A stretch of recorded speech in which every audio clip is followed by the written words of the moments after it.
오늘은 지구의 나이에 대해서 이제 말씀을 드리겠습니다. 창세기 1장 1절부터 말씀인데 함께 읽으시겠습니다. 시작.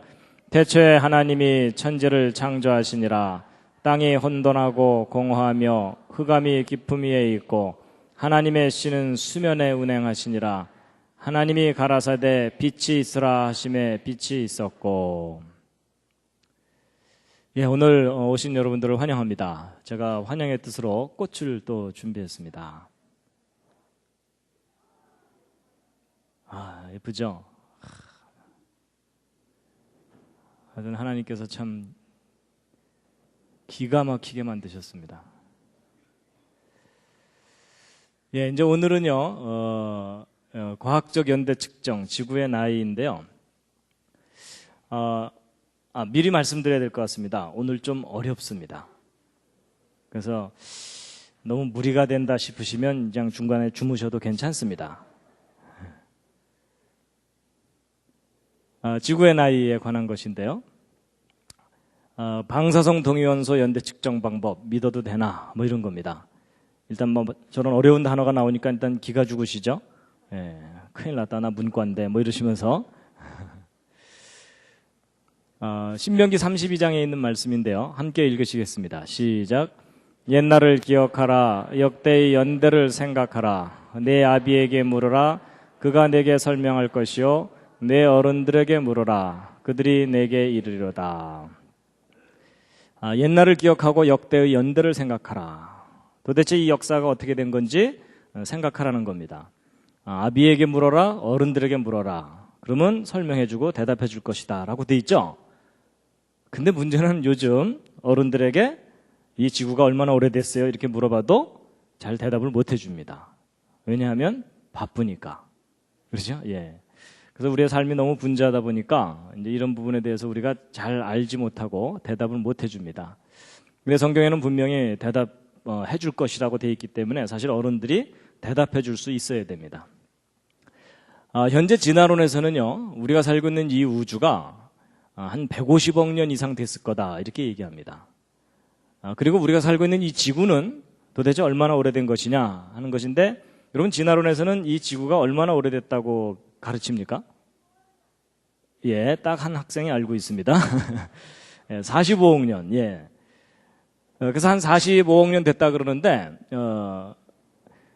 진화론에 의하면 지금부터 46억 년 전에 이 지구가 태양으로부터 떨어져 나와서 불덩어리였다가 점점점 식었고, 그 와중에 분자들이 자기들끼리 결합해갖고 생명체가 저절로 생겨났고, 그리고 수억 년 세월 지나는 동안 이 다양한 생명체들이 생겨난 거다라는 겁니다.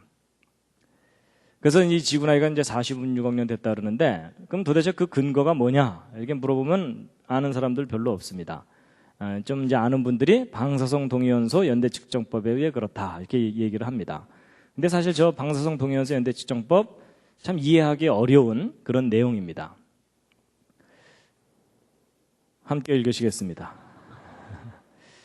여전히 우리를 당황하게 하는 장면인데요. 예, 바로 창세기 1장인데요. 이제 다음 주에는 이제 저걸 읽으실 수 있도록 제가 가르쳐 드릴 겁니다. 예, 기대해 주시고요. 근데 성경을 보면, 여러분 성경 전체 역사를 정리해 보면 도대체 창조된 때가 지금부터 몇 년 전쯤입니까? 여러분 그 성경 역사를 기록된 그대로 정리를 하면 지금 현재 우리가 지금 2006년을 지금 살고 있는데, 2000년 전에 예수님 오셨고요. 그 다음에 예수님보다도 2000년 전에 이스라엘 사람들의 조상이 아브라함입니다. 아브라함은 BC 2000년경 인물이고, 그리고 또 이 아담부터 아브라함, 이삭, 야곱까지는 성경의 족보가 자세하게 나와 있습니다. 그래서 그대로 정리를 하면은 또 아담부터 아브라함까지가 한 2000년 정도로 정리가 됩니다. 그러면 2000년 하니까 모두 몇 년입니까? 한 6000년 정도로 역사가 정리가 됩니다. 자, 여러분 이 지구가 얼마나 오래됐는가에 대해서 이 학교에서 배우는 진화론에서는 46억 년 됐다 그러고요. 성경에 근거해서 이게 정리하고 계산해 보면 한 6000년 정도다라는 겁니다. 근데 여러분은 저 둘 중에 어느 쪽을 믿으십니까? 그래도 한 45억 년 쪽이 좀 타당할 것 같으다 하시는 분. 아니, 분위기상 손 못 들지 마시고요. 예. 아니다. 난 정말 6,000년 됐다고 믿는다. 오, 예, 의외로 용감하시군요. 예, 내려주시기 바랍니다. 사실 요즘 그 6,000년 됐다는 거 믿으면은 사람들이 의아해 합니다. 그렇죠? 저 사람이 과학교육을 안 받았군. 뭐 이러면서. 예. 그랬더니 어떤 분은요, 이쪽도 아닌 것 같고, 이쪽도 아닌 것 같고, 두 개 더해서 나누자. 뭐 이러는 분도 있습니다. 예. 그런데 이제 성경에 보면은 어른들에게 물어보라고 돼 있습니다. 그러면 대답해 줄 거라고. 예. 그래서 이제 우리가 이것에 대해서 좀 우리가 자세하게 알아야 되는데요. 여러분, 겉보기 나이라는 게 있고 실제 나이라는 게 있습니다. 여러분, 사람도요, 겉보기 나이가 있고 실제 나이가 있죠. 그러면서 옆에 있는 분을 쳐다보는 건 실례입니다.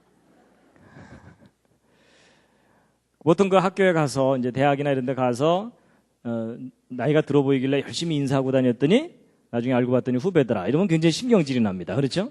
예, 그리고 이제, 후배인 줄 알고 막 말을 놨다가 나중에 의도 터지고 뭐 이런 경우 있죠? 예, 근데 사실 이제 우리가 정말 알고 싶은 것은 실제 나이입니다.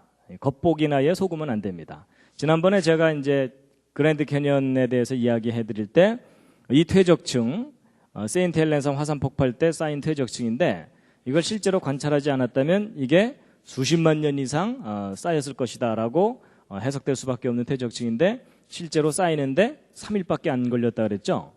예. 그래서 겉보기에는 한 몇십만 년 된 것 같아 보이지만 실제로는 3일, 뭐 전체 쌓인 기간은 2년밖에 안 되는 겁니다. 그래서 우리가 겉보기 나이와 실제 나이를 혼동하면 잘못된 결론을 얻게 됩니다. 이 그랜드 캐년도 마찬가지입니다. 이게 이제 진화론에서는 이게 수억 년 세월 동안 만들어진 것이다라고 그렇게 해석하고 설명을 하지만 실제 이제 구체적인 증거들을 지질학적으로 확인해 보면 전 세계적인 대홍수 심판 때 1년 동안의 홍수 기간 동안에 순식간에 저 퇴적층들이 쌓인 거다라는 것에 대해서 지난번에 설명을 드렸었습니다. 그래서 퇴적층이 지구를 휩쓸고 도는 물들에 의해서 그냥 겹겹이 계속 쌓여 올라가서 짧은 시간 내에 쌓인 거기 때문에 겉에서 보기엔 수억 년이지만 실제로는 1년밖에 안 된 쌓이는데 그런 거라는 겁니다. 우리가 이제 어떤 대상들에 대해서 연대를 측정할 때 이게 얼마나 오래된 거냐라는 걸 측정할 때 직접 연대를 측정할 수 있는 게 있는가 하면 직접 측정하지 못하기 때문에 간접적으로 그 연대를 추정하는 수밖에 없는 경우가 있습니다. 그래가지고 이런 나무 같은 것들은 직접 연대를 측정해 볼 수가 있습니다. 뭐가 있기 때문에 그렇죠?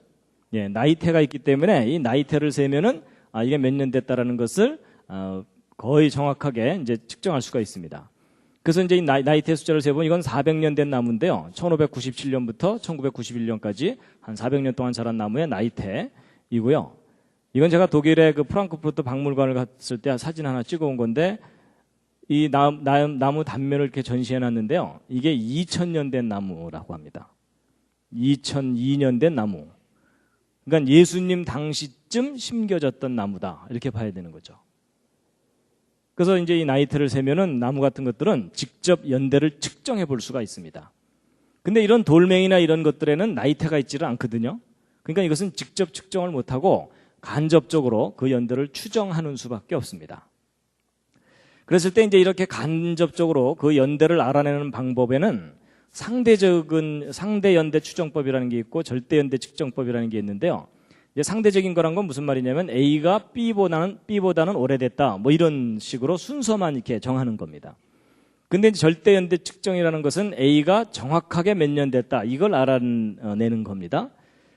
그래서 이제 이 절대 연대 측정법이라고 널리 알려진 것이 소위 그 방사성 동위원소 연대 측정법입니다.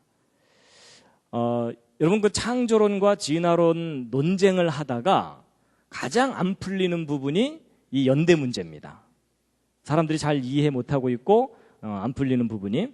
그래서 사실 이제 이 강의가 좀 딱딱하고 지루하기 때문에 제가 안 할까 그러다가 또 이 부분에 관심 있는 분들이 있기 때문에 이제 어렵지만 좀 해야 되겠다. 그래서 여러분 오늘의 고비만 잘 넘기시면 다음 주부터는 그래도 좀 낫습니다. 그래서 이제 오늘만 잘 넘겨주시면 감사하겠습니다. 그래서 이 방사성 동위원소 연대 측정법으로 이제 절대 연대라는 걸 측정한다는 건데요. 제가 여기다 물음표를 써놓은 이유가 사실 이 방사성 동위원소 연대 측정법이 어떤 절대적인 연대를 알아낼 수 있는 방법이 아닙니다. 그래서 제가 물음표를 써놨는데요. 어쨌든 이 방사성 동위원소의 대표적인 예가 우라늄, 방사성 탄소 뭐 이런 것들입니다. 일단 막 상태가 좀 복잡하죠? 그렇죠? 예. 자, 지금부터 문과 분들은 좀 들어주시고 이과 분들은 잠깐 쉬셔도 괜찮겠습니다. 예. 여러분, 하나님이 창조하신 이 세상에는 수많은 물질들이 있는데 그런 물질의 가장 작은 단위가 원자입니다. 원자. 근데 그 원자를 하나님께서 참 다양하게 많이 만들어 놓으셨어요. 우리 골치 아프게. 그래서 저거 외우시느라고 꽤 고생하셨죠? 예, 포기한 분들도 꽤 계시고요. 예, 그래서 가장 가벼운 수소부터 시작해서 이렇게 무거운 원소들까지 다양하게 있는데, 자, 이제 오늘 연대 측정을 좀 이해를 하시려면 이 기본 지식을 좀 가지셔야 되기 때문에 제가 간단하게 좀 설명을 드리면요. 모든 물질의 기본이 되는 원자는 그 중심 부분에 핵이 있고 전자가 그 주변을 이렇게 돌아다니고 있습니다. 그래서 이제 요 핵에는 양성자와 중성자라는 게 이제 뭉쳐 있거든요. 그래가지고 요 양성자와 중성자의 개수에 따라서 이 원소의 성질이 달라집니다. 이 원자들이. 그래서 제일 가벼운 원소인 수소는 양성자 하나, 중성자 하나가 요 중심에 있고요. 그래서 이 양성자의 개수를 이제 원자 번호라 그러고 요 두 개 합친 것을 원자량, 그러니까 원자 하나의 무게 뭐 이렇게 얘기를 합니다. 지금 막 방언이 나오고 있죠? 그 다음에 이제 탄소는 이 양성자 6개, 중성자 6개 이래가지고 이렇게 돼 있습니다. 그러니까 원자량이 12입니다. 원자 무게가. 그런가 하면 예를 들어 이 우라늄이 있죠. 우라늄은 이 양성자가 92개, 중성자가 100개가 넘어요. 그래서 이 우라늄 원자 하나는 이 수소 원자 하나보다도 100배 이상 무거워요. 그래서 우라지게 무거워서 우라늄이라고 했는지는 잘 모르겠지만 뭐 하여튼 그렇습니다. 그래서 이제 이런 다양한 원소들이 이렇게 있는데 그 중에 이제 이 우라늄이라든지 이런 원소들은 자체적으로 불안정해가지고 저게 자꾸 분열을 해요. 그래서 다른 원소로 좀 가벼운 원소들로 이렇게 몸무게를 줄이는 그런 반응이 일어납니다. 그래서 저런 반응을 한꺼번에 갑자기 일으켜버리면 저게 핵폭탄이 되는 겁니다. 저걸 천천히 일으키면 거기서 열이 많이 나오거든요. 그래서 그 열을 이용해서 핵 발전을 하는 거고요. 요즘 큰 이슈가 되고 있는 그 핵 문제가 바로 이제 저런 원소들을 하나님께서 만들어 두셔서 그런 겁니다. 예. 그래서 이제 특히 이 우라늄이 그 동위원소라는 게 많거든요. 이 동위원소라는 게 뭐냐면 양성자 개수는 똑같은데 중성자 개수만 하나 둘씩 틀려가지고서 무게만 다르고 화학적인 성질은 똑같은 것을 이제 동위원소라고 얘기합니다. 아니, 모르셔도 괜찮습니다. 예. 그냥 이제 가장 기본적인 내용을 말씀드린 건데요. 그리고 이제 각 동위원소마다 반감기라는 게 있습니다. 자, 이 반감기라는 걸 이용해서 이제 연대를 측정한다고 하는 거거든요. 그래서 이제 이 반감기가 뭐냐? 이게 반쯤 감기 들었다 이런 뜻이 아닙니다. 그게 아니고 절반으로 줄어드는 데까지 걸리는 시간 이런 뜻입니다. 그래서 여러분 이런 우라늄들은요. 그 원소 자체가 불안정하기 때문에 자꾸 다른 원소로 변해가는데 최종적으로 납으로 변해갑니다. 그래서 이 우라늄 원자가 이만큼 있다가 절반 정도로 납으로 변하는데 걸리는 시간이 있거든요. 그걸 반감기라고 얘기합니다. 그래서 처음에는 우라늄만 100% 있다가 우라늄이 절반으로 줄어드는 데까지 걸리는 이 시간이 있겠죠. 이 시간을 반감기라고 합니다. 그래서 이제 100% 있다가 50%로 줄어들 때에 걸리는 시간이나 50% 있다가 25%로 줄어드는 데까지 걸리는 시간이나 희한하게도 시간이 똑같이 걸려요. 그래서 항상 어떤 상태에서 절반으로 줄어드는데 걸리는 시간을 반감기라고 얘기합니다. 일단 요걸 아셔야 연대 측정 원리를 아시게 되기 때문에 말씀을 드리는 건데요. 근데 여러분 저게 어려운 게 아닙니다. 지금 이 강의에도 반감기가 있습니다. 처음에 시작할 때는 일단 끝까지 들어보자 하고서 다 눈을 뜨고 계시다가 이제 20분쯤 지나면 절반 정도가 기절을 하십니다. 그리고 또 한 20분 지나면 그 중에 또 절반이 기절을 하시고, 하여튼 이렇게 되는 거 아시죠? 그런 걸 반감기라고 합니다. 그래서 그럼 이제 보세요. 이걸 알면 이제 별로 어렵지 않은 거가, 예를 들어 처음에 우라늄만 100% 있었는데 지금 현재 4분의 1만 남았다. 4분의 1만 남았다 그러면은 이 반감기를 2번 지나간 거죠. 그렇죠? 그럼 예를 들어 이 우라늄의 반감기가 45억 년이다. 그러면 지금 4분의 1만 남았다면 90억 년이 지나간 겁니다. 시간이. 바로 이제 그런 원리를 이용해서 연대 측정을 하는 건데요. 그래서 이제 항상 절반씩 이런 식으로 줄어들기 때문에 그 반응 생성물인 이 납은요, 이제 반대로 이렇게 늘어나게 됩니다. 그래서 전체 합은 일정하게 되는 이제 그런 반응인데요. 그래가지고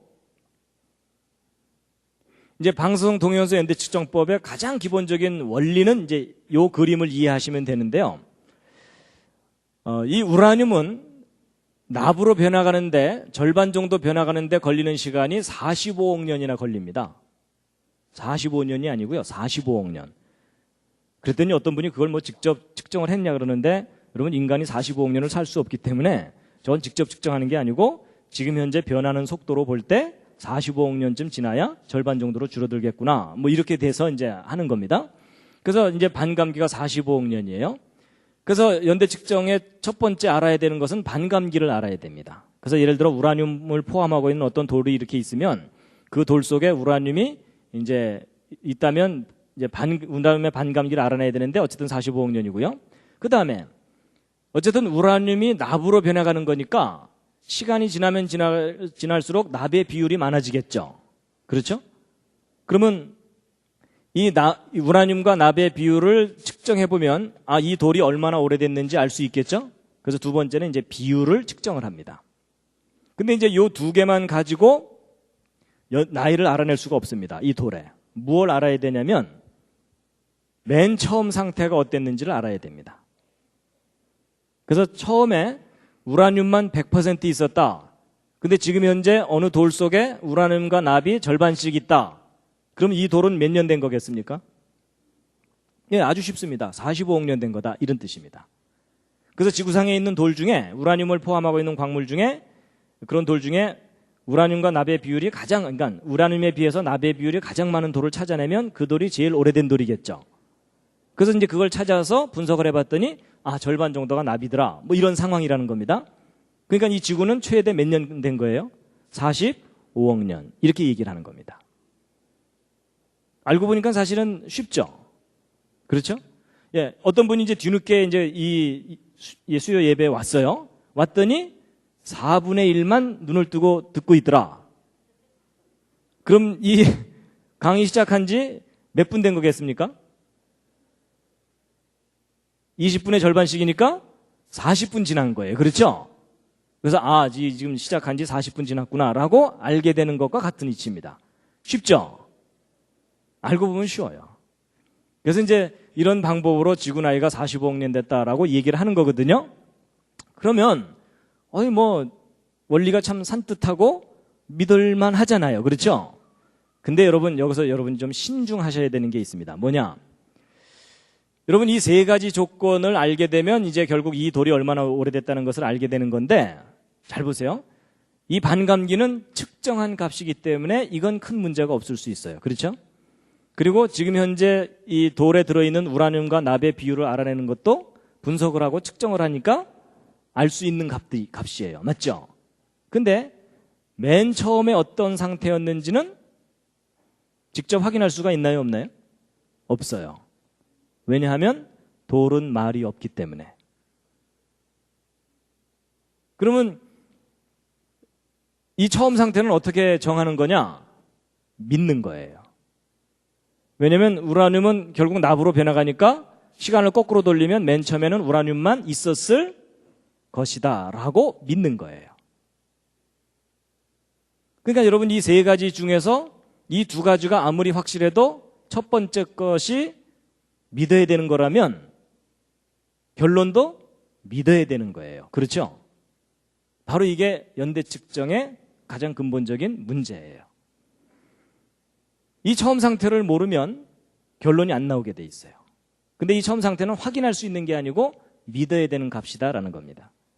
처음 상태를 우라늄만 100% 있었다고 할 수도 있지만 처음부터 우라늄 반, 납 반 있었다고 할 수도 있겠죠. 그렇다면 이 돌은 몇 년 된 거겠어요? 생겨난 지 최근이에요. 그렇죠? 근데 여러분 이 처음 상태를 과학자들이 알 수 있느냐? 알 수 없습니다. 왜냐하면 이미 지나가는 과거이기 때문에 그걸 확인할 수가 없잖아요. 그렇죠?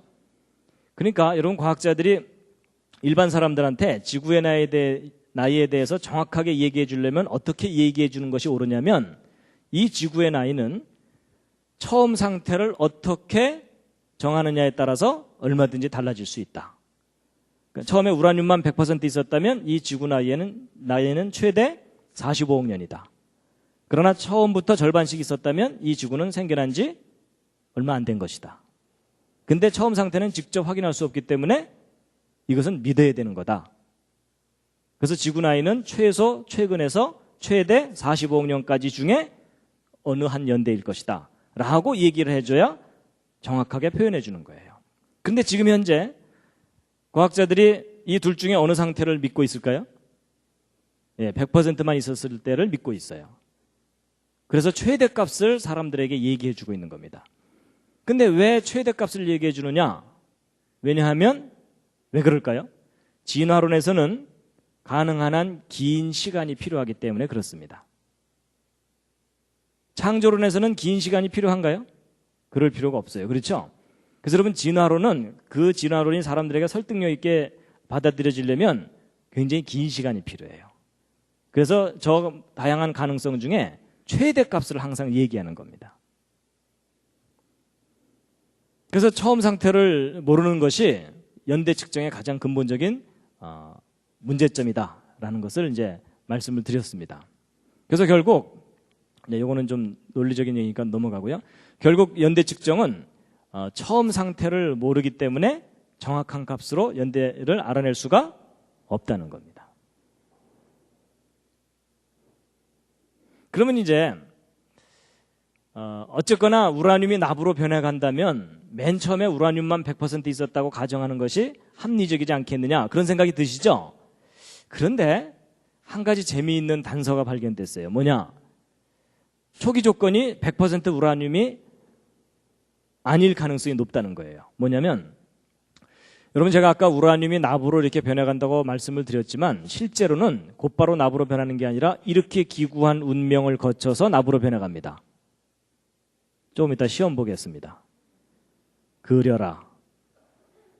그것도 불 끄고 저는 옆에서 떡을 썰고 그래가지고 이렇게 이제 변해가는데요. 근데 이렇게 변해가는 과정 중에 여기 알파선이라는 게 튀어나옵니다. 근데 이 알파선이 사실은 뭐냐면 헬륨이에요. 헬륨. 그래서 우라늄 원자 하나가 납으로 변할 때까지 알파선이 모두 8개가 나옵니다. 근데 이건 질량 보존의 법칙에 의해서 반드시 나오게 돼 있어요. 그래서 과학자들이 이제 뭘 검증해 봤냐면요. 이제 이 헬륨이, 여러분 헬륨은 보통 이런 풍선 같은 데다가 이제 헬륨을 집어넣어서 띄우고 그러거든요. 에드벌룬 이런 것들이요. 과학자들이 이제 뭘 계산해 봤냐면 그러면 우라늄이 붕괴돼서 납이 만들어지는 거라면 헬륨은 계속 그동안 나왔을 거 아닙니까? 그래서 지구가 정말 45억 년 됐다면 45억 년 되는 동안 그동안 빠져나온 헬륨의 양을 계산을 해볼 수가 있겠죠. 그래서 정말 45억 년 된 만큼 헬륨이 방출돼 나왔는지를 검증을 해볼 수가 있어요. 그래가지고 제가 이제 그 이해를 쉽게 하기 위해서 상대적인 숫자로 말씀드리겠습니다. 예를 들어 지금 현재 지구상에 우라늄 원자 100만 개, 납 원자 100만 개가 있다고 치자고요. 그러면 진화론의 주장대로라면 이 지구가 45억 년 전에 우라늄만 100% 200만 개가 있었겠죠. 그러면 이제 45억 년 지나는 동안 이제 100만 개의 납이 생긴 거겠죠. 근데 여러분 아까 우라늄 원자 하나당 우라늄이 납으로 하나 변하는 거에 해당돼서 헬륨이 몇 개가 방출된다 그랬냐면 8개가 방출된다 그랬어요. 그렇죠? 예, 8개가 방출된다 그랬는데 그렇게 본다면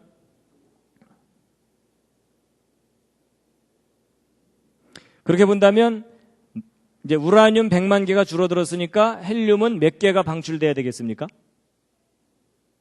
제가 너무 어려운 부탁을 드렸나요? 몇 개가 방출돼야 되냐면 800만 개가 방출돼야 돼요. 그렇죠? 그럼 이제 정말 지구가 45억 년 된 거라면 이 지구 표면에는 헬륨이 800만 개가 있어야 돼요. 그렇거든요? 근데 여러분 이제 과학자들이 이 지구상에 있는 헬륨의 양을 측정을 해봤어요. 뭐 지구 전체를 다 뒤져갖고 측정했다는 얘기는 아니고 헬륨은 가볍고 골고루 퍼지기 때문에 어느 한 지역에서 농도를 측정하면 지구 전체 값을 크게 오차 없이 측정할 수가 있거든요. 그래서 정말 800만 개가 있는지 측정을 해봤는데 몇 개가 있을 것 같습니까? 지금 지구상에? 몇 개가 있으면 그래도 45억 년 지났다고 믿어주시겠습니까? 여러분은 얼마나 너그러우신가요? 80% 이상은 있어야 된다고 생각하시는 분. 이런 분들은 아주 엄격한 분들입니다. 50% 정도만 있어도 믿어주겠다고 하시는 분. 상당히 너그러우신 분들입니다. 10%나 20%만 있어도 믿어주겠다고 하시는 분들, 무모한 분들입니다. 근데 여러분, 이 800만 개가 지구상에 있어야 되는데 지금 현재 지구상에 몇 개가 있느냐? 8개 있습니다. 8개 있다니까 또 어떤 분들은 미국에 하나 있고 뭐 영국에 하나 있고 뭐 이렇게 있나 이러시는데 뭐 개수로 8개가 아니고 비율로 볼 때 100만 분의 1밖에 없다는 얘기예요.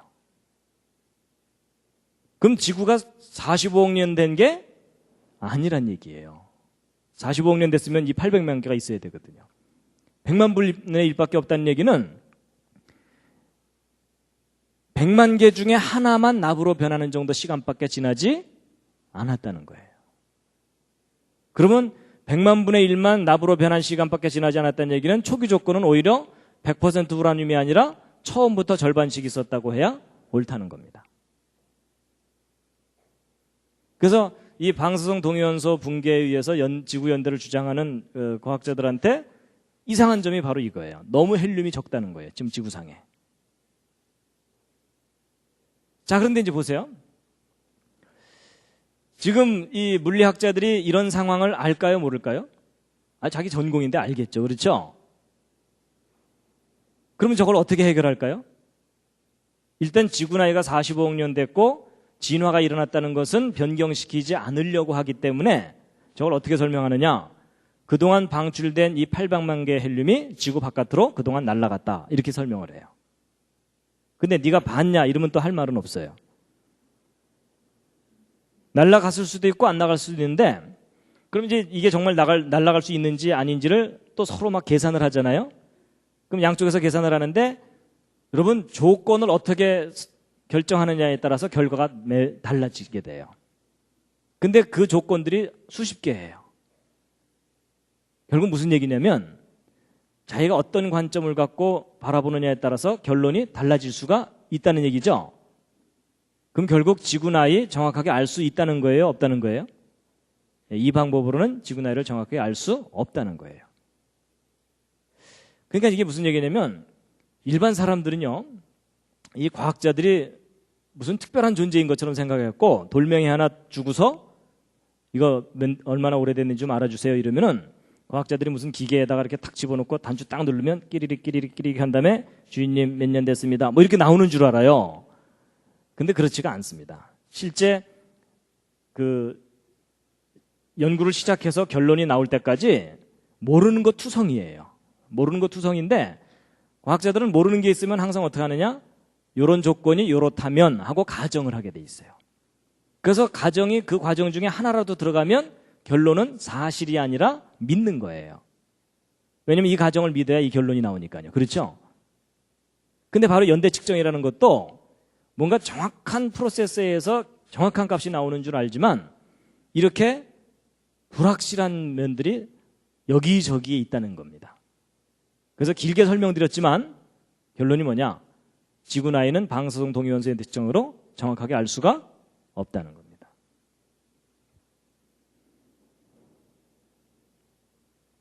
그런데 이제 이런 면은 있습니다. 우리가 확인한 사실만 가지고 결론을 내릴 때가 그 결론이 그래도 가장 믿을 만한 거겠죠. 그렇죠? 그럼 이제 이 상황에서 사실은 뭐냐면 지금 현재 우라늄 반, 납반이 있다는 것은 사실이에요. 이건 측정값이니까. 그렇죠? 그리고 지금 현재 헬륨이 상당히 적게 있다는 것도 사실이죠. 그러면 이 두 가지 사실, 확실한 사실을 가지고 추론을 해보면 맨 처음부터 우라늄과 납이 섞여 있었다라고 보는 것이 오히려 타당한 초기 조건이라는 겁니다. 그래서 이제 말씀을 드렸고요. 잠시 기지개를 한번 쭉 켜시겠습니다.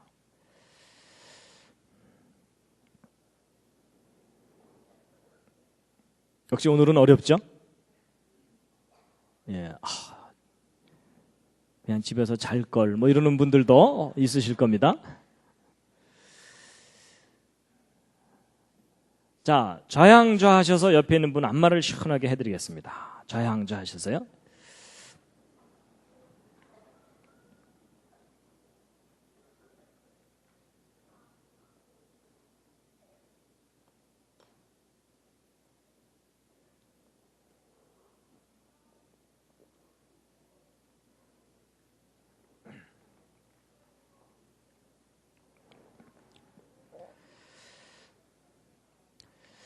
예, 반대로도 해주시겠습니다. 반대로도. 예, 이제 날이 쌀쌀해지니까 옷이 두꺼워져 갖고 먼지만 나죠? 그렇죠? 예.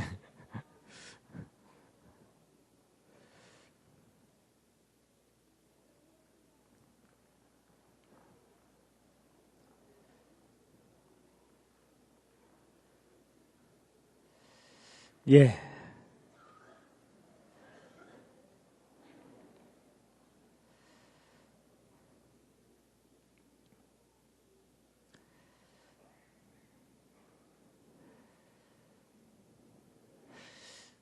예, 들어오시면서 보셔서 알지만 제가 이 첫 번째 강의를 드디어 DVD로 이제 만들었습니다. 그래서 이렇게 강의한 내용을 그대로 찍은 다음에 자료 화면들을 다 이렇게 집어넣어 가지고 이제 이해하기 쉽게 이렇게 만들었는데 특히 첫 번째 강의는 전도 대상자에게 이렇게 권해드리면 아주 효과가 있습니다. 그래서 널리 좀 많은 분들에게 드려서 이 대한민국 모든 사람들에게 이 내용이 상식이 되는 그날까지 여러분들이 협조를 해주셔야 됩니다. 그래서 이게 상식이 되면요, 이 내용이 상식이 되면 대한민국 기독교 국가 됩니다. 거의 뭐 안 믿는 표정들이신데. 자, 이제 근데 이런 겁니다. 여러분 이제 앞에까지 얘기한 것은 어느 정도 이론적이고 논리적인 얘기였고요.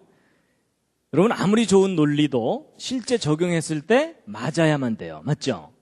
그래서 이제 방사성 동위원소 연대 측정 원리는 이게 만들어져 있지만 그걸 실제 현장에 적용했을 때 맞아야 그 방법이 옳은 거잖아요. 그렇죠? 그래서 이제 실제 이 그랜드 캐년에 대해서 연대 측정한 결과를 예로서 말씀을 드리겠습니다. 정말 방사성 동위원소 연대 측정 방법이 믿을만한지요?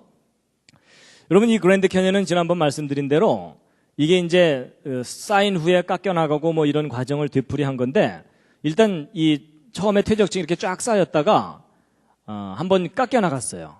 그렇죠? 깎여나가지고서 이제 선캄브리아계 퇴적층이 이렇게 지금 있고요. 그 다음에 이제 대홍수 때 다시 퇴적층이 쌓인 거예요. 그렇다가 홍수 이후에 호수가 뻥 터지면서 그랜드 캐년의 계곡이 푹 깎여나갔다 이런 말씀을 드렸죠. 그래서 단계적으로 이제 이렇게 형성된 것인데 그런데요. 이 선캄브리아계가 이제 고생된데 이 그랜드 캐년의 주 퇴적층이 쌓인 기간은 한 3억 년쯤이라고 그렇게 보고 있습니다. 그래서 이 그랜드 캐년에 대해서 이제 연대 측정을 해야 되는데 근데 이제 여러분 그런 거 아세요? 모든 암석에 대해서 동위원소 연대 측정을 하는 게 아닙니다. 일단 퇴적층에 대해서는 방사성 동위원소 연대 측정을 적용하지 않습니다. 자, 이게 무슨 말이냐? 일단 옆에 있는 분과 한번 상의해 보시겠습니까?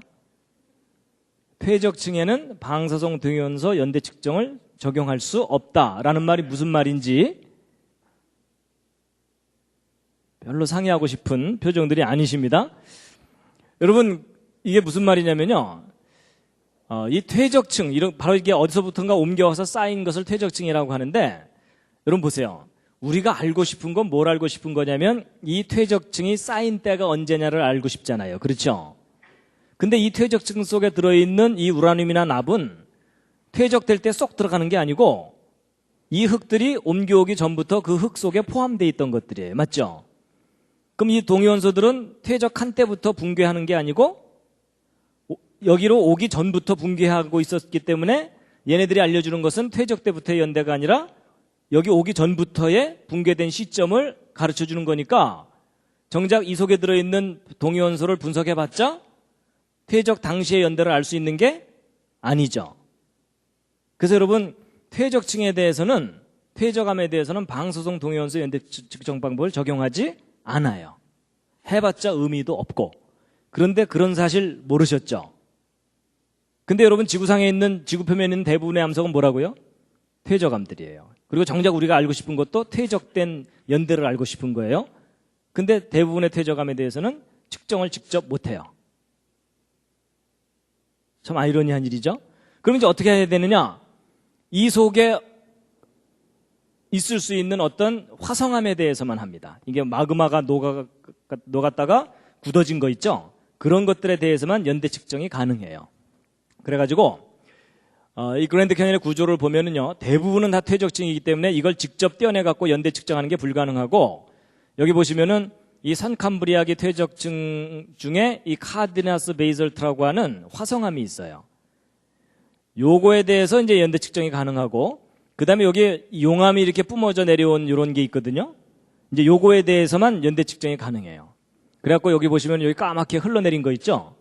그러니까 이 용암은 계곡 파이고 난 다음에 흘러내린 거잖아요. 근데 요 밑에 있는 것은 이 퇴적층 형성됐을 때 이제 형성된 거겠죠. 그러니까 요 밑에 있는 요 카디나스 베이설트라고 하는 것하고 요 위에 흘러내린 것 사이에는 진화론에 의하면 적어도 몇 년 이상 차이가 나야 되냐면 이 고생대 퇴적층 쌓이는 데만 3억 년 걸렸다 그러니까 적어도 3억 년 이상 연대 차이가 나야 되죠. 어느 쪽이 젊어야 됩니까? 요 위에 흘러내린 게 젊어야 되죠. 그래갖고 이제 요 두 샘플에 대해서 방사성 동위원소 연대 측정을 한 결과값이 바로 요 값들인데, 요걸 좀 크게 좀 해가지고 크게 해서 이제 그 연대를 알려드리면요. 일단 여기 있는 카디나스 베이설트라고 하는 이 암석에 대해서 연대 측정을 여러 가지 방법으로 해봤더니 평균 10억 년보다 약간 아래예요. 그렇죠? 그러면 여기 흘러내린 이 용암은 이것보다는 적어도 몇 억 년 젊어야 되죠. 그렇죠? 그러니까 대략 5억 년 근처의 연대가 나와야 되겠죠? 근데 실제 이제 요 샘플에 대해서 기존의 방사성 동위원소 연대 측정 방법을 그대로 적용을 해서 연대를 측정해 봤더니 몇 년이 나오느냐? 평균 10억 년이 넘어요. 이건 너무 이상하죠? 그러니까 손자가 할아버지보다 더 늙은 거예요.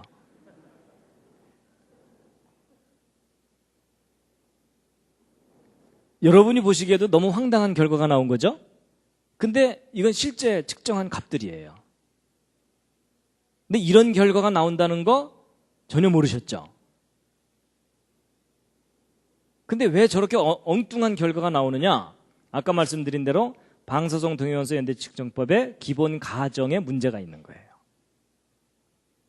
그래서 아주 단적인 예가 알려주듯이 이런 방사성 동위원소 연대 측정 방법으로는 몇억 년, 몇십억 년이라는 나이를 직접 알아낼 수가 없습니다.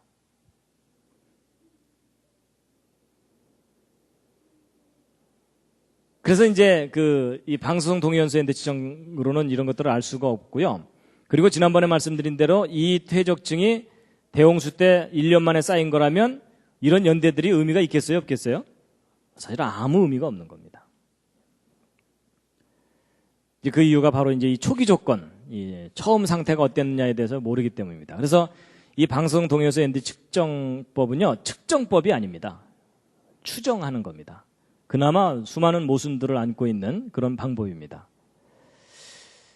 그럼 이제 여러분이 한 가지 궁금한 게 있을 텐데요. 뭐냐면 신문이나 텔레비전이나 이런데 가끔 뭐 이런 거 나와요. 뭐 몇 억 년 전 화석이 발견됐다. 뭐 이런 거 있죠. 그럼 이제 사람들은 그런 발표를 들으면 무슨 생각을 하냐면 과학자들이 어련히 알아서 방사성 동위원소 연대 측정으로 그 화석에 대해서 연대를 측정했겠거니 이런 생각하시죠? 그건 너무 아니란 생각입니다.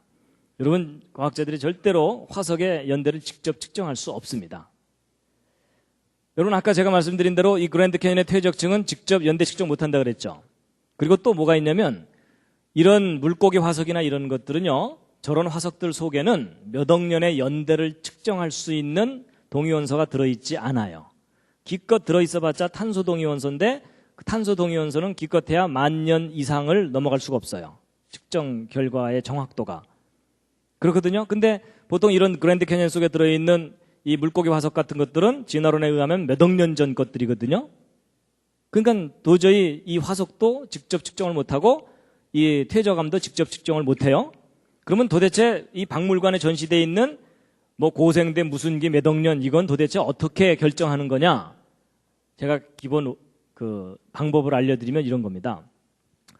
예를 들어 화석학자들한테 가서 이 물고기 화석이 도대체 몇 년이나 된 겁니까? 라고 물어보면 그 화석학자가 이제 뭐라고 대답할 거냐면 이것은 직접 연대 측정을 못하고요.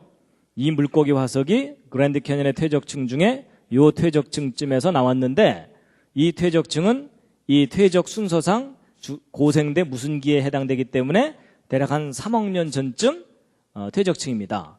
근데 거기서 이 물고기 화석이 나왔으니까 이 물고기는 3억 년쯤 된 거라고 추정하고 있습니다. 이렇게 대답을 해주는 거예요. 그러면 이번에는 이제 이 지질학자한테 가가지고 도대체 이 암석이 몇 년이나 된 겁니까? 라고 물어보면 뭐라고 대답하겠습니까? 여러분, 이 퇴적암에 대해서는 연대 측정을 직접 못한다 그랬죠? 그러니까 직접 하지 못하니까 이 퇴적암 속에서 이 물고기 화석이 나왔는데 이 물고기 화석은 진화의 순서상 고생대 이 어류가 살았던 시대에 존재했었을 생명체니까 지금 한 3억 년 전쯤 생명체로 추정이 됩니다. 근데 요게 여기서 나왔으니까 이 퇴적층은 한 3억 년쯤 된 거라고 보고 있습니다. 이렇게 하는 거예요. 뭐가 앞뒤가 맞는 듯 하면서도 허전하시죠?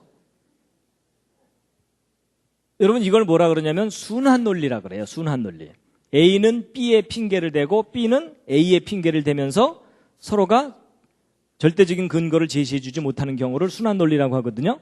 근데 바로 화석과 퇴적암에 대한 연대 측정이 이런 방법으로 이루어지고 있어요. 이런다는 사실 모르셨죠? 뭐 어련히 알아서 정확하게 측정했을라고라고 믿어주셨죠? 믿어주신 게 잘못하신 겁니다. 더 이상 방법이 없어요. 근데 왜 이렇게 하느냐면 이 이상 방법이 없어서 그래요. 그래서 여러분, 그 박물관에 전시되어 있는 그 몇 억 년 있죠? 그게 무슨 실제 역사적인 그 연도가 아니에요. 바로 이런 식으로 진화론에 가정해서 추정을 하는 것들입니다. 그래서 이렇게 매겨놓은 연대들이 진화론을 또 뒷받침해주고 있어요. 그럼 진화론이라는 이론은 저렇게 연대를 매기는 걸 뒷받침해주고 있고, 그게 이게 그 연대 측정 방법입니다. 기존에. 그래서 이런 사실을 우리가 좀 알아야 됩니다. 그래서 여러분, 진화론에서 얘기하는 지구 나이 46억 년 실제 역사적인 시간이 아닙니다. 가상적인 시간입니다.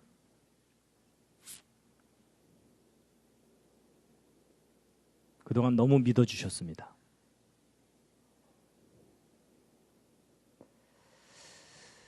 자, 그래서 이제 지금까지 말씀드린 건 뭐냐면 지구가 몇십억 년 됐다는 그 주장이 결코 무슨 절대적인 근거가 있는 것이 아니고 수많은 가정들에 의해서 그렇게 추정하는 것일 뿐이다라는 걸 말씀드렸는데요. 그럼 이제 반대로 아까 이 성경을 이렇게 정리해 보면은 한 6,000년 역사가 된다 그랬죠? 그러면 지구가 그렇게 젊다는 무슨 객관적인 증거라도 있느냐? 최근에 과학자들이 이 지구가 젊을 수밖에 없는 구체적인 증거들을 발견하기 시작했어요. 그래서 아주 젊은 지구에 대한 첫 번째 증거가 바로 이 보석들이에요. 일단 하나씩 나눠 가지시죠. 여러분, 성경을 보면 그 계시록에 보면 막 황금 보석이 있는 그 천국에 대한 기록이 나오잖아요. 그렇죠? 그래서 하나님께서도 이 보석을 참 귀하게 이제 생각하시고 또 그렇게 이제 표현을 하시는데, 근데 놀랍게도 저 보석 속에다가 하나님께서 기가 막힌 증거를 넣어두신 거 아세요? 최근에 이제 과학자들이 그걸 발견했는데요. 젊은 지구의 증거를 넣어두셨어요. 보통 이런 보석들은 진화론에 의하면은 아주 아득한 과거에 막 열과 압력을 받아서 형성된 거다, 이렇게 이제 얘기를 하기 때문에 저런 돌 자체가 아주 오래된 연대를 나타내는 것처럼 사람들이 그렇게 알고 있는데요.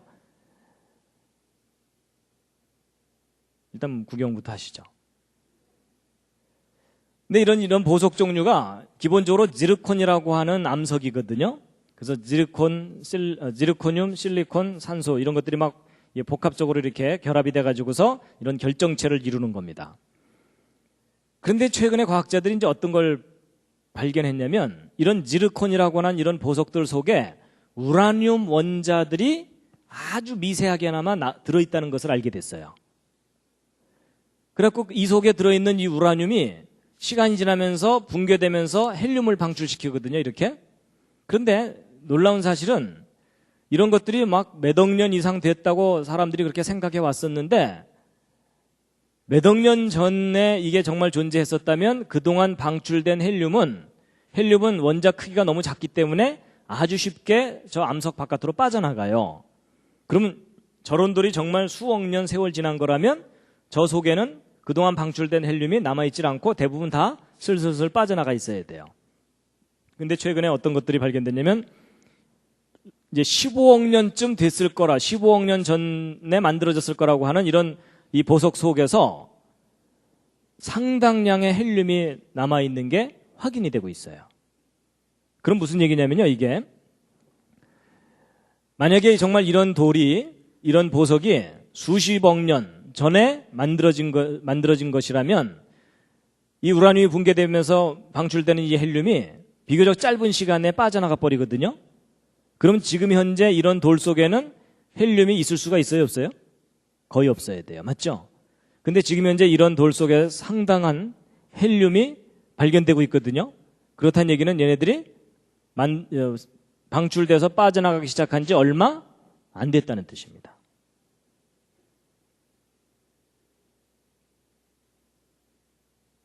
그래서 보통 이런 것들 막 10억 년 됐다 막 이런 식으로 그동안 막 얘기를 했었는데, 절대로 그렇게 오래된 돌이 아니라는 강력한 증거가 발견된 거예요. 그런가 하면 또 다른 증거입니다. 이건 뭐죠? 다이아몬드입니다. 이것도 하나씩 나눠 가지시죠. 이게 다이아몬드 광산이라고 합니다. 다이아몬드 광산인데, 놀랍게도 이 젊은 지구에 대한 또 다른 증거가 다이아몬드예요. 이건 무슨 내용이냐면요, 여러분 이 다이아몬드는 원소가 탄소입니다. 근데 이 탄소, 우리 주변에서 볼 수 있는 그 수검댕이 있죠, 그게 탄소예요, 탄소. 그래갖고 연필심 같은 거가 탄소로 만들어져 있거든요. 이런 흑연이라 그래서. 근데 놀랍게도 다이아몬드도 그 원소가 탄소예요.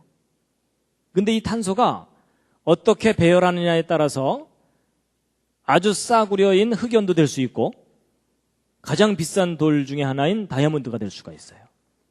근데 이제 보통 이런 이 다이아몬드나 흑연 속에는 일반적인 탄소로 이루어져 있거든요. 근데 최근에 과학자들이 이제 뭘 발견했냐면, 이런 다이아몬드 속에 방사성 동위원소 탄소들이 들어있는 걸 발견했어요.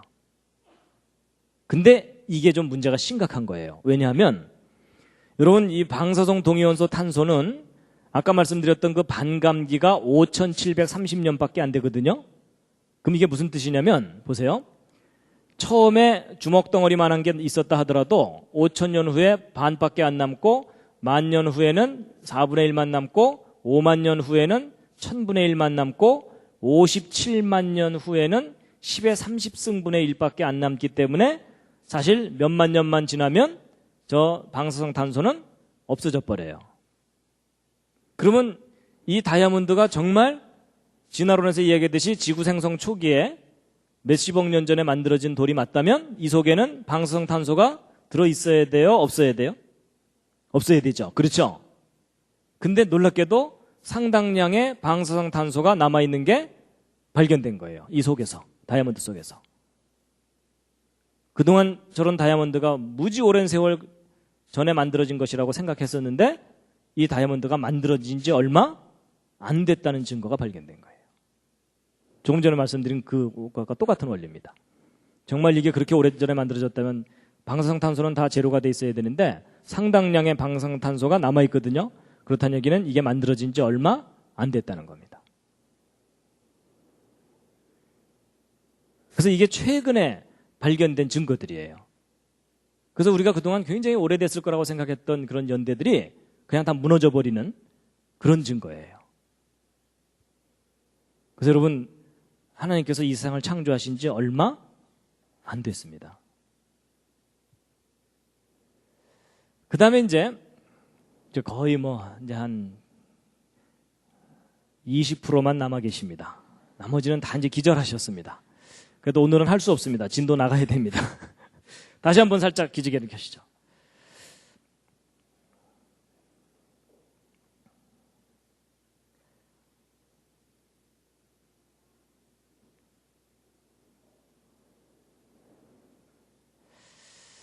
그 다음에 이제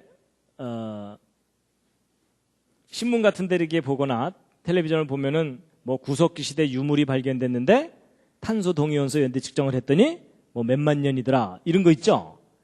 인간의 유골도 발견을 했는데 직립원인의 유골을 발견했는데 그게 몇십만 년 됐다 이런 얘기들을 하잖아요. 그랬을 때 이제 도대체 그런 유물들에 대해서 연대를 매기게 되는데 보통 이제 방사성 탄소를 이용해서 연대를 매긴다 그래요. 그럼 이제 사람들이 그런 말들을 다 믿어주는데 이제 그 원리를 좀 아시고 나면 그게 결코 믿을 만한 게 아니라는 것을 아실 수가 있는데요. 여러분, 탄소 동위원소 연대 측정법은 이제 원리가 뭐냐면요. 여러분, 공기 중에 질소가 있죠. 그렇죠? 여러분, 이 공기 중에는 산소가 20%, 질소가 80% 이렇게 있습니다. 근데 질소는 우리가 아무리 마셔도 우리 몸으로 들어오질 않고 그냥 얘는 들락날락만 하고 산소만 이제 우리 몸속에 흡수됐다가 그러는 거거든요. 근데 공기 중에 이렇게 질소가 있는데 이런 질소가 우주선을 맞으면, 우주선이라고 그랬더니 어떤 분이 챌린저하고 충돌했나 이러는데 그런 우주선이 아니고 우주의 어떤 강한 빛들이에요. 그런 빛들을 맞으면 얘네들 중에 핵가닥 해가지고서 탄소로 변하는 경우가 있어요. 그러니까 얘는 출시는 질소인데 화학적인 성질은 탄소예요. 근데 이제 질소가 탄소로 변했기 때문에 얘는 방사성 탄소예요. 그런데 이런 탄소가 산소가 결합해서 CO2를 만든 다음에 광합성을 통해서 식물 속에 흡수가 되거든요. 그럼 이렇게 흡수된 이런 식물을 이런 말이나 이런 초식 동물들이 뜯어 먹으면 이 몸속에 방사성 탄소들이 저렇게 들어가겠죠. 그렇게 이제 그래서 얘가 이제 살아있는 동안에는 먹고 배설하니까 몸 안의 농도가 일정하게 유지되다가 얘가 죽고 나면 어떻게 되겠어요? 더 이상 들어오는 방사성 탄소는 없는데 얘는 시간이 지날수록 점점 붕괴되어 가거든요. 그래서 얘가 죽고 나면은요, 이 속에 들어있던 방사성 탄소가 다시 질소로 되돌아가 버려요. 그래갖고 시간이 지날수록 점점 이렇게 방사성 탄소의 양이 줄어들게 돼 있어요. 그러면 방사성 탄소가 얼마나 줄어들는지를 측정하면 이 뼈가 얼마나 오래됐는지를 알 수 있겠죠. 그래갖고 이제 바로 그런 방법으로 측정을 하는 거예요. 그래서 아까 제가 반감기가 5,000년 정도라 그랬기 때문에 예를 들어 이제 처음에 이런 상태였는데 지금 현재 2개밖에 안 남았다. 그럴 경우는 5,000년 정도가 2번 지난 간 거잖아요. 그래서 이 뼈는 10,000년쯤 된 거다. 이렇게 얘기를 하는 겁니다. 대략 이해가 되시죠? 근데 문제는 우리가 발견하는 건 지금 현재에 발견된 뼈예요, 이게. 근데 얘가 죽을 당시에 탄소 농도는 알 수가 있어요, 없어요? 없어요. 왜냐하면 뼈는 말이 없기 때문에. 그렇죠? 그럼 도대체 이제 얘가 죽을 당시에는 방사성 탄소가 어느 정도 농도로 있었겠느냐를 알아내야 되는데 직접 알 수가 없으니까 어떻게 가정을 하냐면 지금 현재 살고 있는 말 뼈 속에 방사성 탄소가 얼마나 들어있는지를 알아내갖고 얘도 죽기 직전에는 이런 농도였을 거라고 가정을 하는 거예요. 가정을 한다는 얘기는 아까부터 뭐였어요? 믿어야 된다는 얘기라 그랬죠?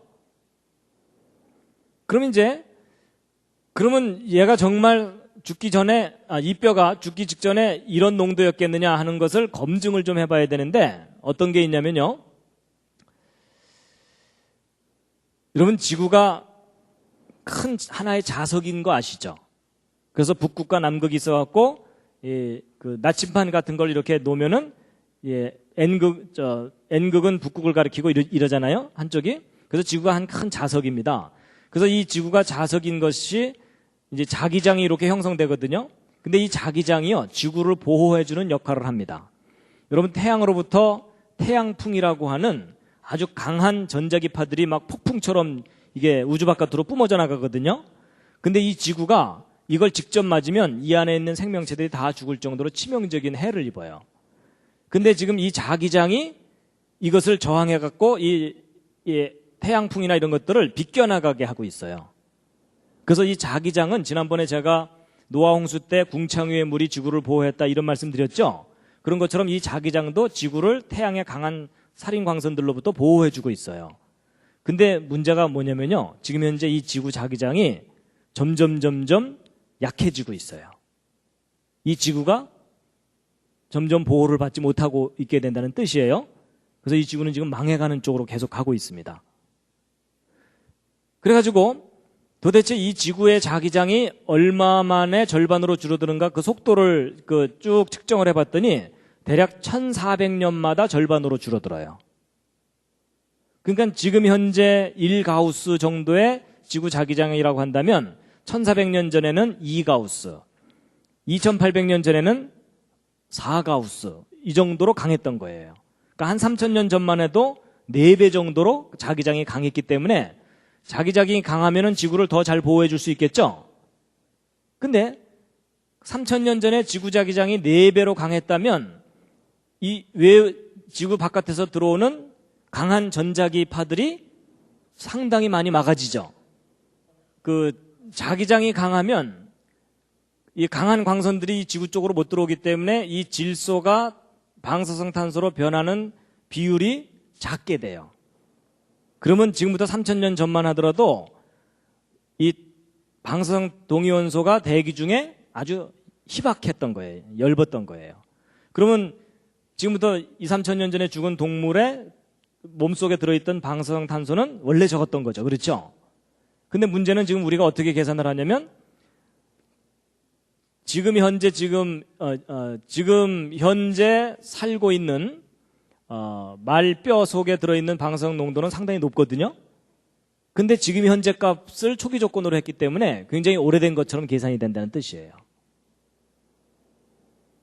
그래서 바로 이런 것들이 이 과정 속에 들어있기 때문에 방사성탄소 동위원소를 분석해가지고 연대를 정확하게 측정한다는 일이 그렇게 정확한 값이 아니라는 겁니다. 그래서 이제 한 가지 어떤 재밌는 걸 말씀드릴 거냐면요.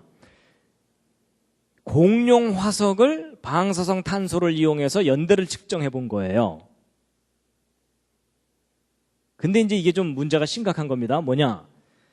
여러분, 공룡은 진화론에 의하면 수천만 년 전에 멸종한 동물이에요. 맞죠? 그러면 수천만 년 전에 멸종한 그 공룡 뼈 속에 탄소가 들어있었다 하더라도 아까 말씀드린 대로 방사성 탄소는 반감기가 5000년밖에 안 되니까 몇만 년만 지나면 거의 제로가 된다 그랬죠? 그러면 정말 이 공룡 뼈가 수천만 년 전에 죽은 뼈라면 이 방사성 탄소는 이 공룡 뼈 속에 남아 있어야 돼요? 없어야 돼요? 당연히 없어야 돼요. 맞죠? 그건 엄연한 사실이죠. 진화가 맞다면, 진화론의 주장이 맞다면. 근데 놀랍게도 아크로켄토사우루스라든지 알로사우루스, 아주 유명한 공룡들이거든요. 이 공룡 뼈들에 대해서 방사성 탄소 연대 측정을 해봤더니 36,000년, 25,000년, 23,000년 이런 연대가 나왔어요. 그럼 여러분, 이렇게 연대값이 측정이 됐다는 얘기는 저 공룡뼈 속에 뭐가 들어있다는 얘기예요? 방사성 탄소가 들어있으니까 측정한 거잖아요. 그렇죠? 이게 엄청난 모순인 거 아시겠죠? 정말 공룡이 수천만 년 전에 멸종한 게 맞다면 절대로 이런 결과는 나오면 안 되는데 이런 결과가 나왔다는 얘기는 거꾸로 생각해야 돼요. 이 공룡들이 죽은 지 얼마 안 됐기 때문에 공룡뼈 속에 탄소 동위원소가 남아있는 거예요. 이건 실제 측정되는 값들이에요. 그러면 이제 이 측정한 연대값은 맞는 거냐? 그건 일단 아니에요. 아까 말씀드린 대로 저런 측정값들이 초기 조건을 잘못 설정했기 때문에 부풀려지는 연대들입니다. 실제로는 저렇게 몇만 년 된 뼈는 아니에요. 성경이 옳다면은 몇천 년 이내의 뼈들이에요. 그래갖고 이제 미국에서요, 이 창조론 과학자들이 재미있는 장난을 친 적이 있어요. 무슨 장난을 쳤냐면, 공룡뼈를 발견한 다음에 그 아주 유명한 대학의 그 방송 동영상 분석하는 곳에다가 보냈어요. 연대 측정 좀 해달라고. 그런데 이 뼈가 공룡뼈라는 얘기는 안 했어요.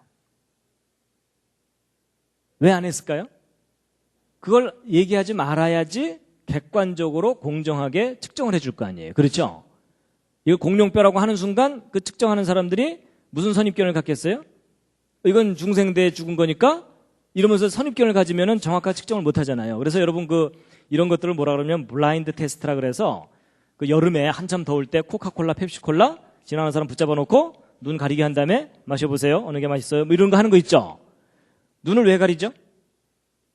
예, 선입견을 없애야지 공정하게 어느 쪽이 맛있는지를 얘기해 줄 테니까요. 맞죠? 그래서 바로 공정하게 무언가를 하기 위해서 하는 것을 이 블라인드 테스트라고 하거든요. 바로 이제 그걸 해본 거예요. 그래갖고 우리가 이 뼈가 무슨 뼈인지 모르겠지만 이 뼈 연대를 좀 측정해달라 하고 정중하게 편지를 해서 샘플을 보냈어요. 보냈더니 얼마 후에 답장이 왔어요. 답장이 왔는데 그 결과값이 이 값들하고 비슷해요. 10,000년 내외예요. 그러니까 사실 진화론적인 관점으로 보면 황당한 결과잖아요, 사실. 그래갖고 이제 다시 편지를 또 보냈어요. 뭐라고 보냈는지 아세요? 우리가 보낸 뼈가 공룡뼈지롱 이러면서 보낸 거예요.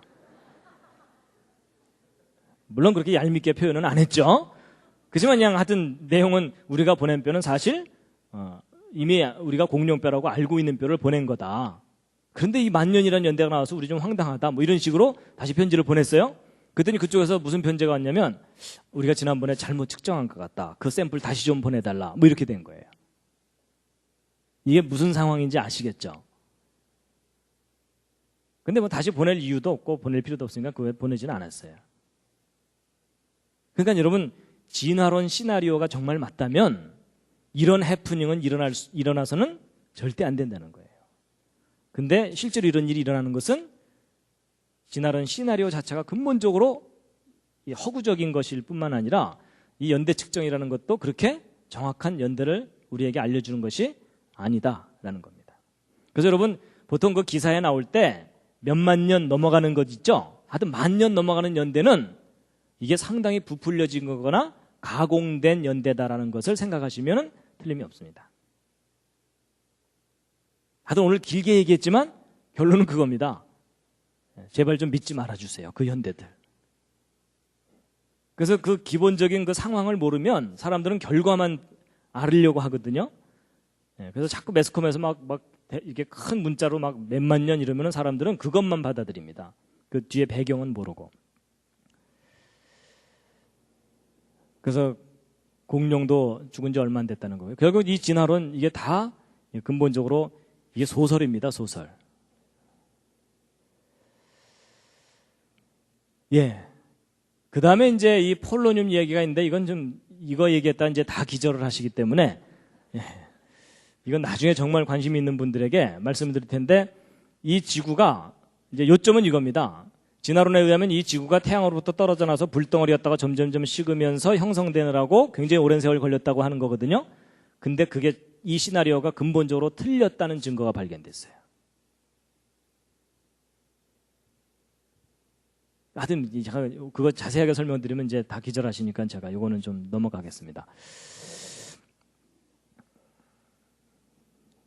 예, 뭐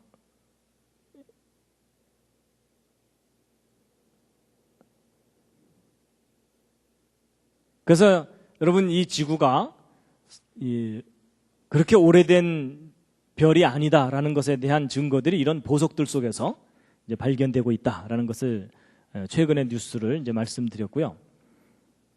그래서 진화론에서 얘기하는 그 연대들이 이제 잘못된 것이고, 그리고 지난번에 이제 그 제가 인구 증가 계산해 드렸었죠.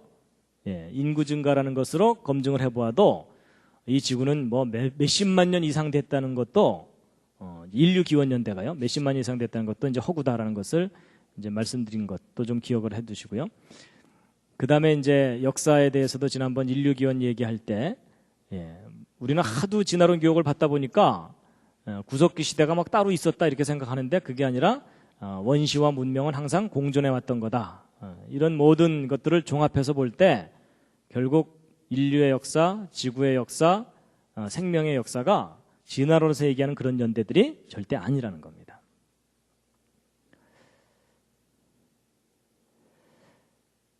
그래서 예전에는 사실 이 성경에 나오는 이 6,000년 역사를 믿는다는 일이 상당히 마음에 부담스러웠어요.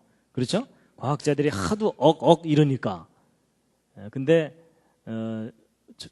과학이 발달하고 자세한 발견들이 이루어지면서 이 지구가 창조된 지 정말 얼마 되지 않았구나라는 것을 믿을 만한 증거들이 자꾸 발견되고 있습니다.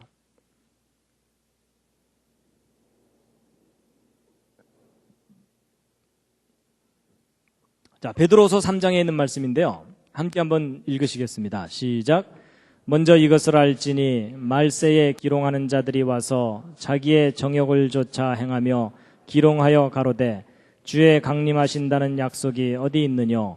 조상들이 잔후로부터 만물이 처음 창조할 때와 같이 그냥 있다 하니 이는 하늘이 옛적부터 있는 것과 땅이 물에서 나와 물로 성립한 것도 하나님의 말씀으로 된 것을 저희가 잊으려 함이로다. 그럼 베드로서를 보면요, 사람들이 나중에 조롱을 한다는 겁니다. 그냥 오래전부터 있었던 것처럼 앞으로도 계속 될 텐데 뭐 언제 끝이 있고 뭐 이러겠느냐. 그냥 호박 같은 세상 둥글둥글 그냥 살자.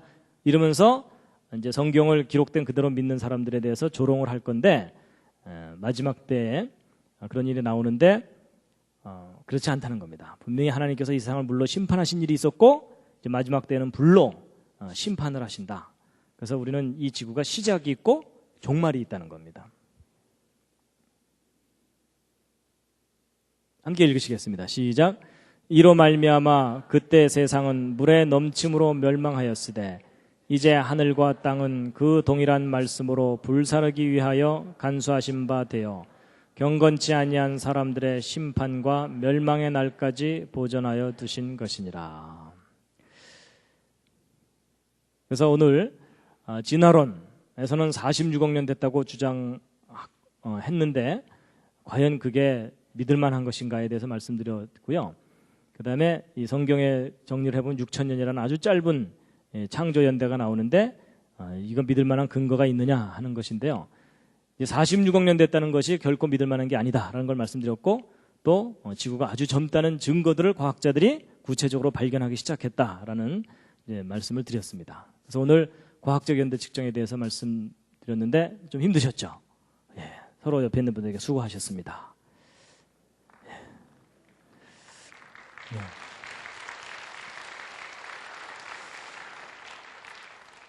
마지막 꽃입니다.